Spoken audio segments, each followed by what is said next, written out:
अखाड़ा में इस वक्त की बहुत बड़ी खबर। मोदी सरनेम पर टिप्पणी मामले में राहुल गांधी को सजा मामले में आज मानहानि केस में राहुल गांधी को राहत मिली है। राहुल गांधी पर सजा पर रोक लगाई गई है। राहुल गांधी ने सजा पर रोक लगाने के लिए सुप्रीम कोर्ट में याचिका दायर की थी। मानहानि केस में राहुल गांधी को राहत मिली है। मानहानि केस में राहुल गांधी को बहुत बड़ी राहत सुप्रीम कोर्ट ने। विक्रांत यादव इस वक्त जुड़ रहे हैं डिटेल्स के साथ, बताइए दोष सिद्धि पर लगाई है रोक।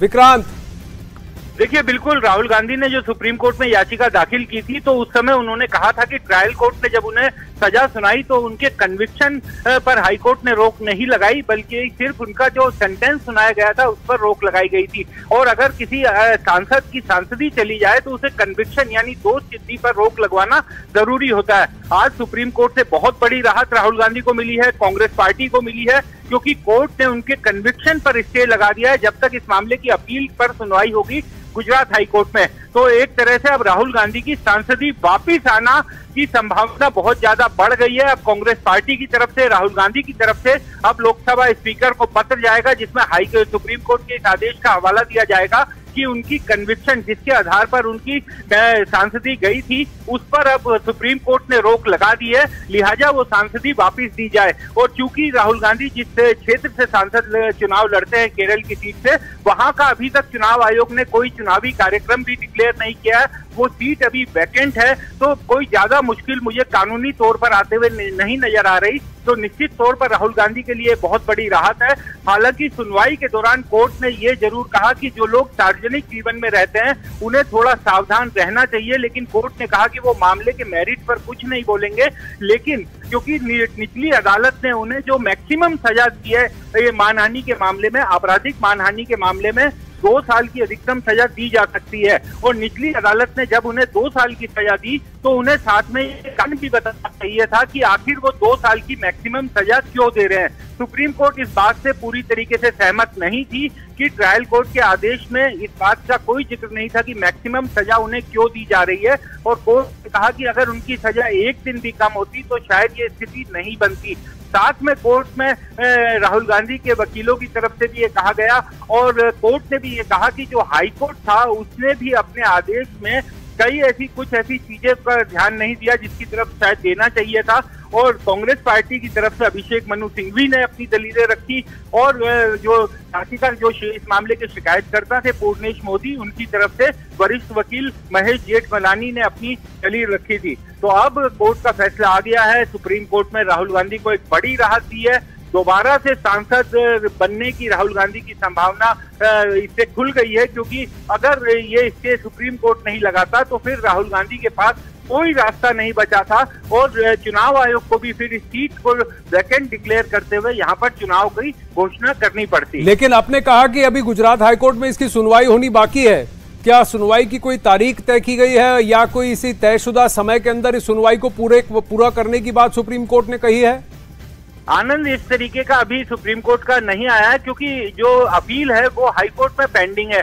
जब ट्रायल कोर्ट ने राहुल गांधी को कन्विक्ट किया था तो राहुल गांधी की सजा चूंकि 3 साल से कम थे इस अपराध में, 2 साल की सजा थी, तो ट्रायल कोर्ट ने उनको हाथों हाथ जमानत दे दी थी, वहीं से उनको दोषी करार देते हुए 2 साल की सजा सुनाई, और साथ साथ उनको जमानत दे दी थी ताकि वो ऊपरी कोर्ट में अपील कर सके।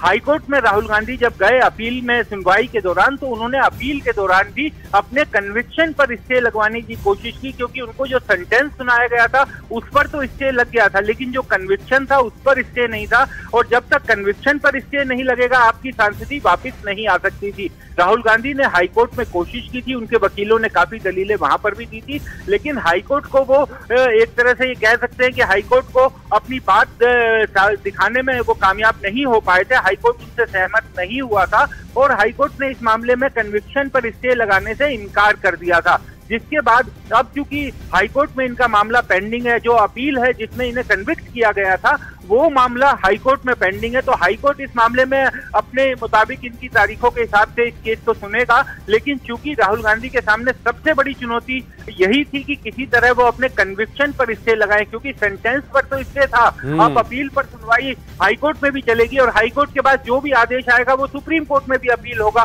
तो एक तरह से कानूनी प्रक्रिया तो चलती रहेगी, लेकिन राहुल गांधी का जो सबसे बड़ा चैलेंज था, जो सबसे बड़ी चुनौती थी कि क्या वो अपने कन्विक्शन पर स्टे लगवाने में कामयाब रहेंगे या नहीं रहेंगे, तो वो उसमें कामयाब हो गए। उनके वकीलों ने आज सुप्रीम कोर्ट को उससे सहमत किया और सुप्रीम कोर्ट ने उनके कन्विक्शन पर स्टे लगा दिया। तो इसका मतलब विक्रांत, अगर सदस्यता पर क्या उनकी फिर सदस्यता वापस आ जाती है और अगर कोर्ट के आदेश अब स्पीकर तक पहुंच जाते हैं, तो क्या इसी सत्र में राहुल गांधी वापस संसद में दिखाई पड़ सकते हैं?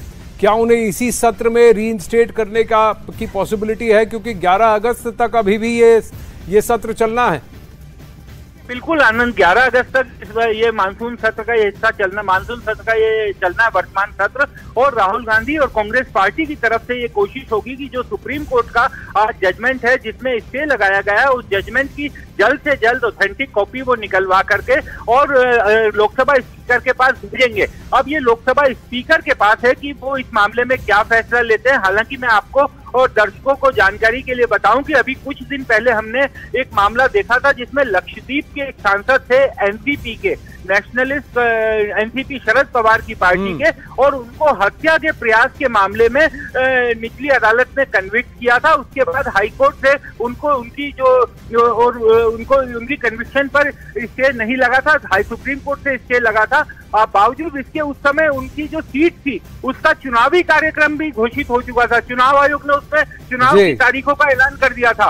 लेकिन मामला पहुंचा फिर से सुप्रीम कोर्ट में और सुप्रीम कोर्ट के कहने के बाद चुनाव आयोग ने अपने पैर पीछे किए और बाद में उनकी सांसदी भी बहाल हो गई थी। तो इस तरीके के उदाहरण है कि दोबारा से अगर आपकी सांसदी, आपके कन्विक्शन पर स्टे लगता है तो उस मामले में आपको राहत मिलती है। तो अब ये स्पीकर का प्रेरोगेटिव होगा कि इस मामले में वो क्या कदम उठाएंगे, कब वो फैसला लेंगे। लेकिन स्पीकर के पास पहुंचाने में कांग्रेस पार्टी जल्द से जल्द ये कोशिश करेगी कि स्पीकर के ऑफिस में वो अपना प्रतिवेदन दे दें, ताकि उनकी तरफ से ये कोशिश होगी कि जल्द से जल्द राहुल गांधी की सांसदी दोबारा से बहाल हो जाए। 8 का जो सबसेक्शन 3 है उसमें 2 साल का प्रोविजन है। यदि 2 साल से 1 दिन की भी सजा कम हो जाती है तो ये जो सेक्शन 8(3) सब सेक्शन अप्लाई नहीं होता है। और जब नहीं अप्लाई होता है, ट्रायल कोर्ट ने जो 2 साल की सजा दी है उसको उन्होंने डील नहीं किया आखिर मैक्सिमम सजा 2 साल की क्यों दी है। क्योंकि जो 499 है उसमें जो सजा का प्रोविजन है वो 2 साल, फाइन या बोथ है। और इसमें जो 2 साल की सजा दी है, 2 साल की सजा में ट्रायल कोर्ट ने उसको जस्टिफाई नहीं किया है बेसिकली कि 2 साल की सजा आखिर क्यों दी गई है। तो यदि ये सजा 1 दिन भी कम होती तो उनकी मेंबरशिप जो सदस्यता है लोकसभा की वो नहीं जाती। दूसरी बात है, कोर्ट ने ये कहा है जो सबसे महत्वपूर्ण है कि ये जो बात है ये खाली पेटिशनर्स के राइट का सवाल है। जिस इलेक्टोरल ने उनको जिता के लोकसभा में भेजा उनके राइट्स का भी सवाल है, इसलिए महत्वपूर्ण है उनकी कन्विक्शन को स्टे किया जाता है। सर आगे क्या उम्मीद है, आगे आपकी क्या कोर्स ऑफ एक्शन है, इसके के बाद आगे आप कुछ करना चाहेंगे? देखिए, मेरा मानना यह है कि ये जो ऑर्डर आज का है पब्लिक डोमेन में आ जाएगा और पब्लिक डोमेन में आने के बाद ही जैसे स्पीकर महोदय ने उनकी सदस्यता समाप्त की थी, स्पीकर महोदय इसको कॉग्निजेंस लेके सोमोटो भी उनकी सदस्यता बहाल करने में कोई आपत्ति इसमें नहीं है, ऐसा मेरा मानना है।